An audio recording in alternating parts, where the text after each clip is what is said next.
Good evening and welcome to the Nevis Newscast for today, Monday, June 8th, 2015. I'm Huey Sargent. Now for the news in detail. The Department of Community Development on Friday was the recipient of a new bus donated by Trust Services Nevis Limited. In a brief handing over ceremony, Director of Trust Services Nevis Limited, Paul Mason, said he hoped the persons who utilized the vehicle would be grateful for it. I hope that when this vehicle is being driven, when it's being used, not only will people be thankful for the assistance that it's giving them, but they will also see that it is sponsored by the financial services sector, and that is an opportunity, a place to go, a place to think of for a future career for themselves. I wish to thank all of you for being here today and for being so generous in your applause for this vehicle, and I wish you every success with it. Mason then handed over the keys to Minister with Responsibility for Social Development, the Honourable Hazel Brandy Williams. Mr. Mason, I am committing to you today that this bus will be used to reach all young people. That demographic is a demographic which at this time has a very, I don't want to use the word risky, but has a future which is questionable. And so we at the Department of Community Development is putting together a package of programs and services to reach that part of the society. And I am certain that this bus will be used to bring across a different way, a better way of life for young people in Nevis. And so for that, we are eternally grateful to you. I'm saying to the Director of Community Development, as quoted by the scriptures, to whom much is given, much is expected. And so I will like to see programs being rolled out from the Community Development Department to mitigate the risk of our young people and the other demographic of society. Director of Community Development Janet Maloney delivered the vote of thanks, while Permanent Secretary in the Ministry of Social Development Keith Glasgow chaired the ceremony. The vehicle was blessed by Pastor Wayne Maynard. The Ministry of Health, specifically the Alexandra Hospital on Friday, accepted a donation of theatre lights. Hospital Administrator Gary Pemberton welcomed the gesture by the donors.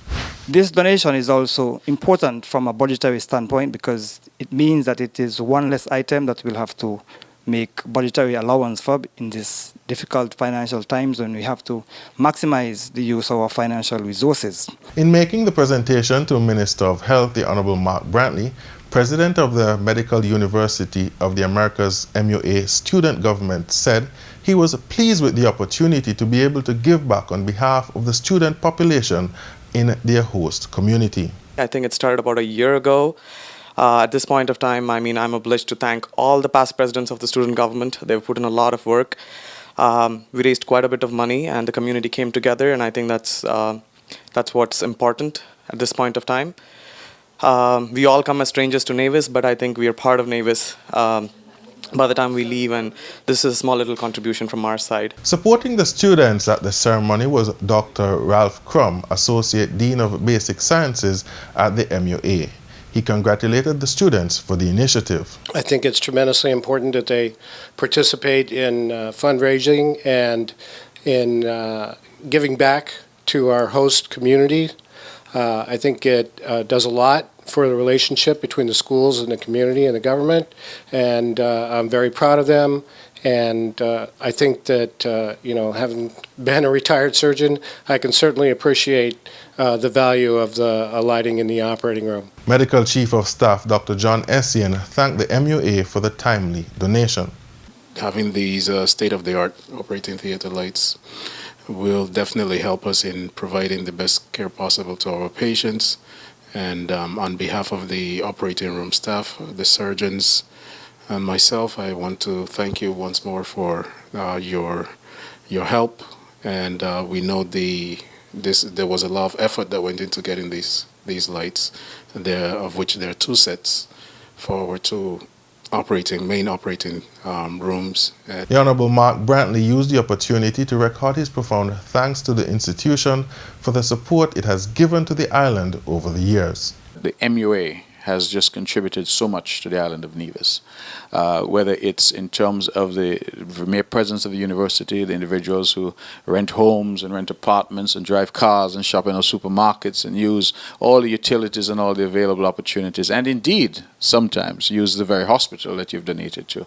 I think that MUA has really played a critical role in community building in Nevis, and so this is for me just another expression of the contribution of MUA, its student body, its faculty, and its ownership to Nevis and to the development of Nevis. Many don't know that MUA also awards scholarships every year. 2 Nevisians get the benefit to study abroad because of MUA. So the contribution has been tremendous. I think this is just another extension of that. The ceremony that was held on Friday, June 5th at the Alexandra Hospital was witnessed by senior members of the nursing staff as well as other students of the Medical University of the Americas. The Ministry of Tourism has commenced restorative work at the historic New River Estate. Permanent Secretary in the Ministry of Tourism, Carl Williams, visited the estate earlier today, where he explained the ongoing restoration phase. This site has been looked at a long time. It is one of the most popular sites for our visitors. And we felt because it was the last sugar plantation to choose sugarcane, we felt that it has some history behind it. Now, lots of persons keep coming here, but it was overgrown, it was in bad condition, and we felt that to add to our tourism product, we felt that it was timely for us to get it developed. Mr. Williams stated that after the project is completed, there would be a plantation museum where persons would be able to host weddings and other events. When it's completed, we will have what we'll term a living plantation museum, because persons can come here and see what happened many years ago. Just above, we have got an interpretation center where one can go and get all the information that we'll need and that they will want to know about the old operations of New River. The project is expected to be completed in early July, and the estimated cost is $180,000. Williams stated that there will be a monument of slaves erected as part of the project. Coming up, Nevis Pottery receives new equipment. The details after this break.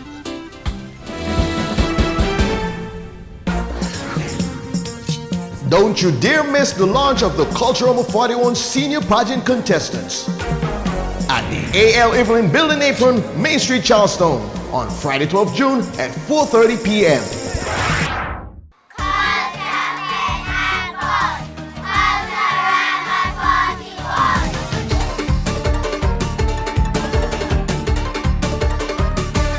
Culture, Fete and Fun. Culturama 41.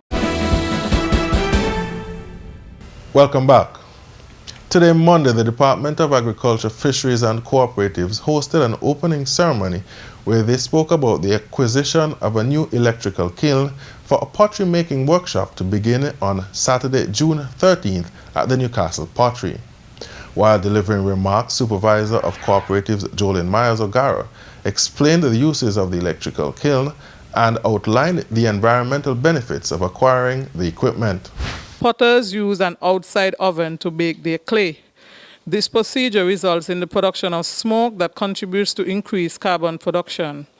The Newcastle Pottery wishes to improve their technology by installing in their building a partly solar-operated electrical kiln for the firing of their pottery. This kiln will reduce the amount of smoke in the atmosphere, reduce the labor involved in procuring firewood to burn for the outside oven, and with the solar panels also reduce the use of fossil fuels. Also present at the brief ceremony was Minister of Agriculture, Fisheries and Cooperatives, the Honourable Alexis Jeffers, who outlined the benefits of the donation. The traditional way of making maybe coal pots, vase, napkin holders, candle holders, that type of thing. And then we can recall the process of baking those pots in an open fire. That is the traditional way. This project, from what I am seeing, is a step forward in the sense that we have seen all of the byproducts of that activity, smoke and the pollution that has taken place as a result. Mark you, the pollution is what it is, but the benefits have always been good. So here's where we are now using a project where we can combine the benefits of pottery making and also reducing the harmful effects of the pollutants that enter our atmosphere. I understand this is going to be now an advanced type of scenario under which pots would be baked in terms of an electrical cleanse powered mostly by solar and I believe some electricity. That in a sense is a step forward. I want to also say that when I was given the brief for this particular morning's activity, I saw something that suggests that we are going to be reducing the harmful effect or the effects of pops on the environment. Meantime, the department will also be hosting a pottery making workshop under the theme Improving Pottery Making in the 21st Century.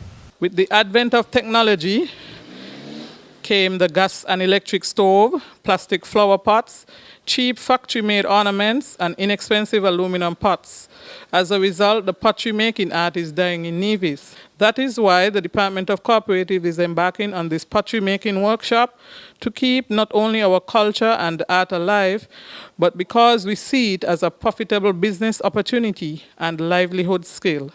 The workshop will span about 6 weeks and will be facilitated right here at the Newcastle Pottery by Miss George. The 6-week workshop, which is sponsored by the Global Environment Facility, GEF, the Small Grants Program, the Nevis Island Administration, and the Cooperatives, will begin on Saturday, June 13th at the Newcastle Pottery.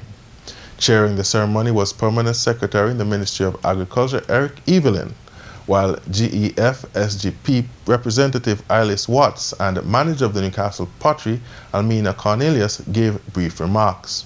The vote of thanks was delivered by participant of the workshop, Ras Ayoy, and Sonia Williams delivered the invocation. Following the reopening of the electoral office in St. Kitts on June 1st, it is reported that all officers are undergoing a training program to actively carry out their duties. Attorney General Honorable Vincent Byron mentioned that the staff in both St. Kitts and Nevis are getting the necessary training required to serve the public. He said the staff at both offices have been carrying out orientation. Those in Nevis will journey to St. Kitts and go through the process of application forms and data entry. Orientation also involved the printing of monthly lists and the printing of ID cards once the process of claims and objections have been completed. The Honorable Vincent Byron stated that they would have to be trained in a number of areas, including the National Assembly Elections Act and the regulation governing registration. He further stated that the orientation and training period is expected to last about 1 week. The electoral office in St. Kitts has a staff of 7, while there are 3 staff members on Nevis. The Caribbean Community's CARICOM Youth Ambassador Program was established in 1993 with 2 youth ambassadors appointed from each country. The CYAP acts as the regional network of Caribbean young people and provides a platform for youth participation in CARICOM decision-making.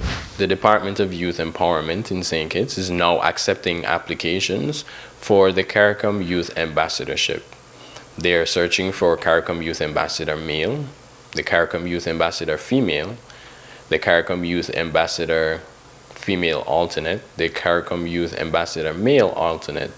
The alternates would stand in for the CARICOM ambassador in case they can no longer fulfill their position as the CARICOM Youth Ambassador. Youth Development Officer in the Department of Youth and Sports, Stephan Joseph, also stated that the deadline for applications is Friday, June 12th, and made an appeal to persons between the ages of 18 and 28. We're asking those who are interested in becoming a CARICOM Youth Ambassador or being a part of that program to submit to the Department of Youth Empowerment in St. Kitts so they can collect the forms there as well.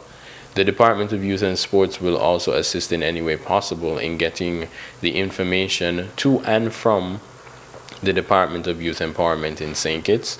So if you're interested in this program, you can stop by and just give us your name and other bits of information, and we will forward that information to the Department of Youth Empowerment in St. Kitts. Youth Development Officer in the Department of Youth and Sports, Stephan Joseph.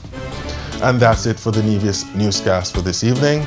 I'm Huey Sargent. Thanks for viewing. Good night.